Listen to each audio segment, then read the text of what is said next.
Selamat datang kembali di channel YouTube Lik Slamet Wong Purwokerto. Di kesempatan video kali ini, Lilika akan membagikan satu resep kue nastar klasik yang di dalam adonannya tidak menggunakan telur sama sekali dan hasilnya sangat memuaskan.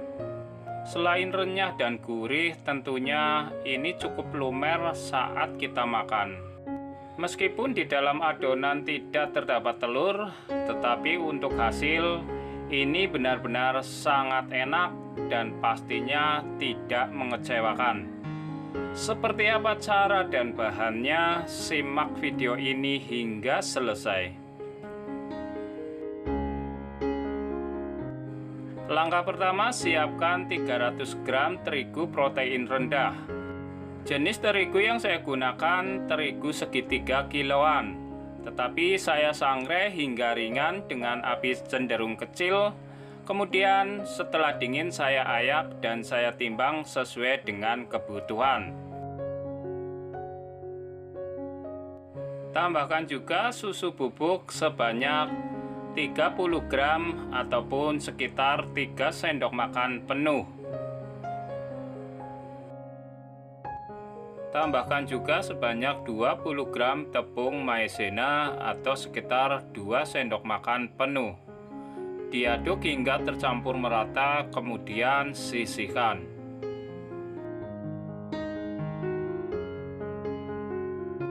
Di sini sudah saya siapkan sebanyak 200 gram margarin, saya menggunakan Royal Palmia. Ditambah dengan 50 gram Boss atau saya menggunakan Palmia Boss. Kalian bisa menggunakan merek lain. Tambahkan juga 50 gram gula pasir yang sebelumnya sudah saya blender halus. 1 saset vanili bubuk atau 1 sendok teh vanila cair. Campur hingga semua bahan ini halus. Di sini saya mencampurnya menggunakan spatula. Jika kalian mau memiksernya, boleh saja dengan catatan tidak boleh terlalu putih ataupun terlalu pucat karena dapat mempengaruhi tekstur adonan. Setelah tercampur merata dan cukup halus, masukkan bahan kering.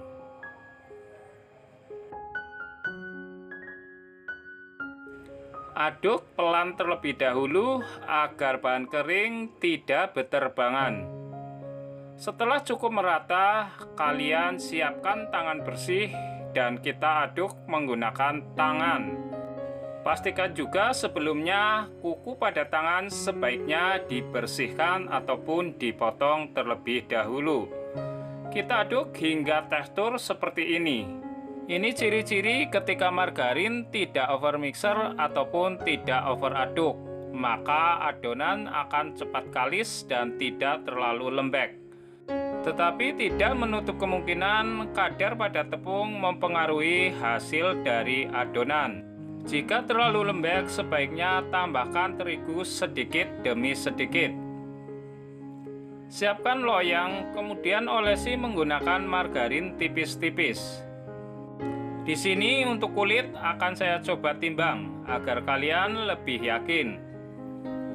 Untuk sendok ukur saya gunakan ukuran yang 1 TSP. Untuk mengukur adonan yang pas, maka harus seperti ini. Tidak terlalu munjung dan juga tidak terlalu rata.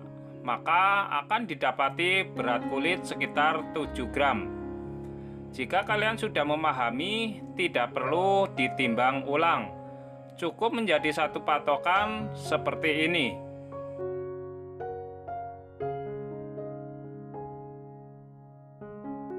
Agar lebih mudah adonan, semua kalian bisa cetak terlebih dahulu dengan ukuran yang seperti ini. Maka saat pengerjaan lebih cepat. Dan untuk berat selai ini 4 gram. Resep sudah diposting. Ambil satu adonan, kita pipihkan. Tambahkan 1 butir selai, selanjutnya kita tutup rapat. Setelah itu kita bentuk dengan ukuran ataupun bentuk sesuai selera masing-masing.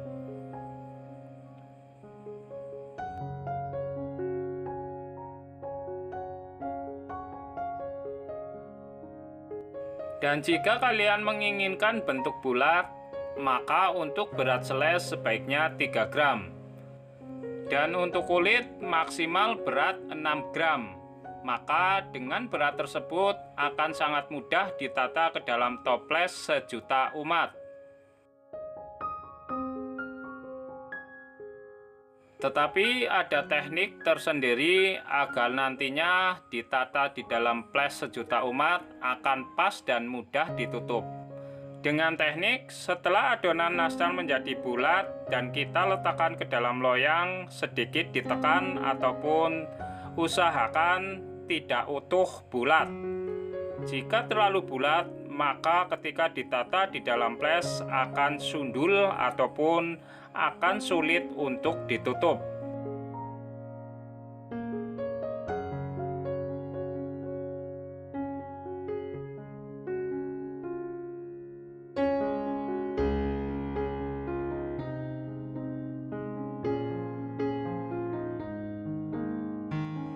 Dan ini hasilnya setelah kita bulat-bulatkan sesuai dengan ukuran yang kita inginkan, maka selanjutnya siap di oven terlebih dahulu.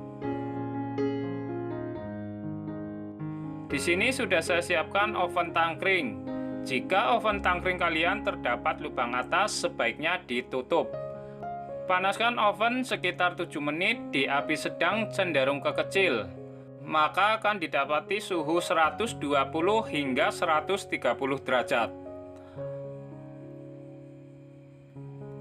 Setelah oven cukup panas dan suhu sudah stabil di 130 derajat, letakkan loyang di tengah ataupun di rak paling bawah.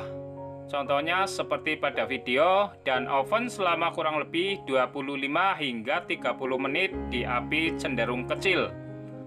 Untuk olesan di sini sudah saya siapkan 2 butir kuning telur. Saya tambah dengan 1 sendok makan kental manis. Diaduk terlebih dahulu, setelah itu saya tambahkan minyak goreng sebanyak 2 hingga 3 sendok makan. Jika kalian inginkan resep ini full tidak menggunakan telur, maka untuk olesan kalian bisa beli jadi di TPK.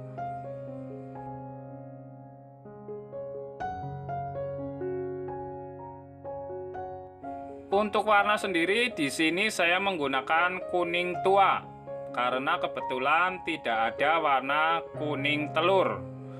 Penggunaan kuning tua terhadap 2 kuning telur sebanyak 4 tetes. Jadi kesimpulannya untuk satu resep ini 2 butir kuning telur itu kurang. Biasanya saya tambah dengan sedikit putih telur dan wajib diaduk hingga merata. Terakhir saya tambahkan 1 tetes warna orange. Jika adonan ini ataupun olesan ini masih terlalu kental, kalian bisa tambahkan sedikit demi sedikit minyak goreng. Setelah 12 hingga 15 menit, kita tukar posisi loyang. Yang bawah naik ke atas dan yang atas turun ke bawah dengan catatan loyang wajib diputar. Kita tutup kembali hingga keseluruhan 30 menit ke depan.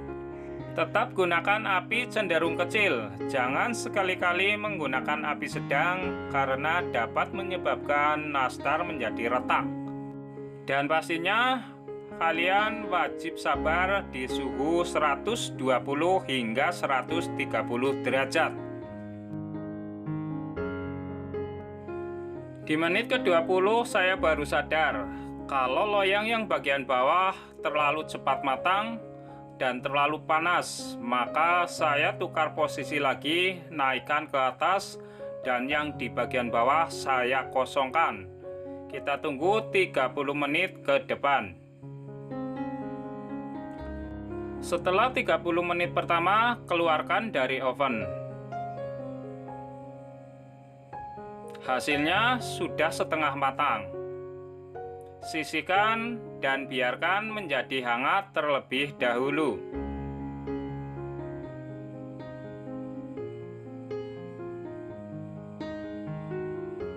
Setelah cukup hangat, kita siap oles dengan catatan olesan kita aduk terlebih dahulu.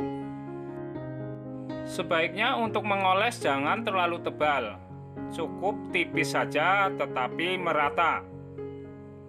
Jika olesan ini masih cenderung berat ataupun terlalu kental, segera tambahkan sedikit minyak goreng dan aduk hingga benar-benar tidak terlalu kental. Karena jika terlalu kental, maka ketika dioles menjadi tebal dan dapat menyebabkan pecah ataupun terkelupas saat di oven dengan suhu yang agak panas. Jadi di tahap ini olesan wajib kalian perhatikan. Setelah semuanya dioles merata, selanjutnya kita oven kembali dengan suhu seperti di awal. Gunakan 120 hingga 130 derajat. Letakkan di bagian rak atas dan rak tengah. Oven selama 15 menit dengan teknik 7 menit pertama tukar posisi loyang. Setelah 15 menit, keluarkan dari oven.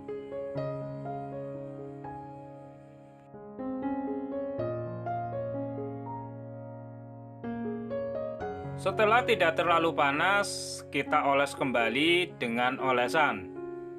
Pastinya tidak terlalu tebal, tetapi usahakan merata.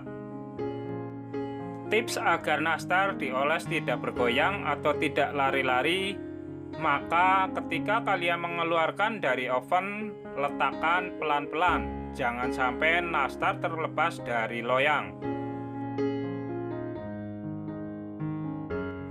Berikutnya kita oven kembali di suhu yang sama. Letakkan di rak atas dan juga rak tengah. Oven selama kurang lebih 20 menit. Dengan teknik kalian putar dan pastikan panas merata, matang merata. Dan ini hasilnya total pemanggangan kurang lebih 1 jam lebih. Bisa kalian perhatikan, hasilnya benar-benar sangat glowing dan tidak retak.